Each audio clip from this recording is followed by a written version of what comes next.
Power, this is Charles Langorayan from AIM Global. Guys, 2006 ako nagsimula sa AIM Global. Baliw na baliw ako humataw. 2009, naging top 1 ako.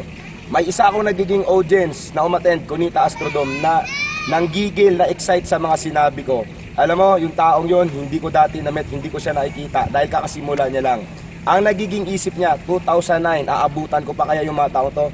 Guys, alam niyo, right now, napatunayan ko, ang network marketing, hindi pa una-unahan. 2009, nagsimula yung taong to.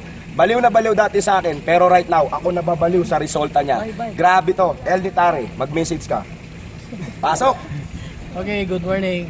So, kami pala yung mag-asawang Elni at saka Anetare. So, galing sa isang maliit na isla ng Bohol. O, totoo yung sinasabi ni Ab Charles. 2009, first attend namin ng anniversary ng AIM Global. Papasok din namin doon. Nakaupo lang ako sa dulo ng Cunita Astrodome.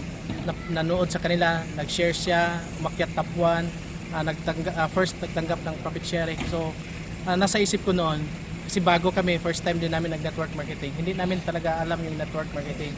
Yung nasa isip namin, maabutan ko pa kayo yung taong yan, or makasama, makaibigan ko ba yung taong yan. Kasi yung nasa isip ko yung network marketing dati, una-unahan lang yan, tama, diba? Tama, oo. So, akala ko, nung pumasok kami sa AIM, 2009, akala namin huli na kami, akala namin hindi na namin sila maabutan, hindi na namin sila makasama, kasi huli kami. Pero grabe yung resulta.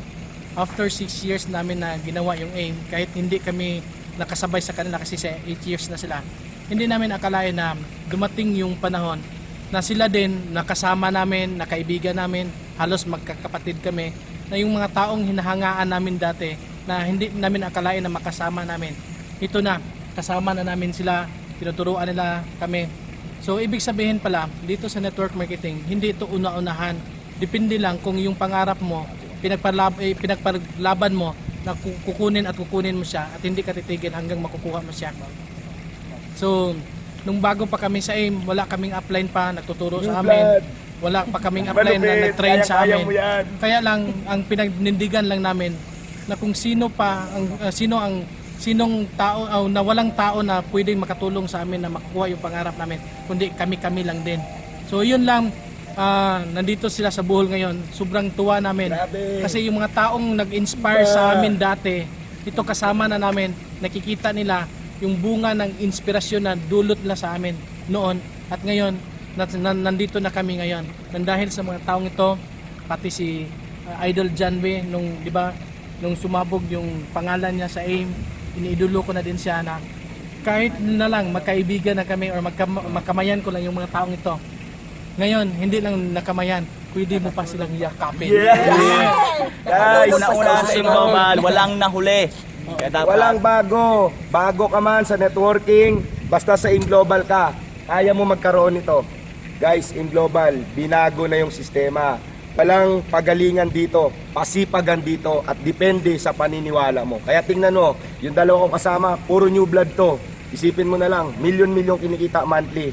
Hindi sila nagiging kasama noong 2006. Mga nahuli sila pero inabutan kami. Grabe. Guys, 2014, after 5 years, magsimula ka ngayon, mabaliw at mangarap, manggigil, gawin mong AIM Global. Kayo ang magiging kagaya namin. Yes! Aware. Yes!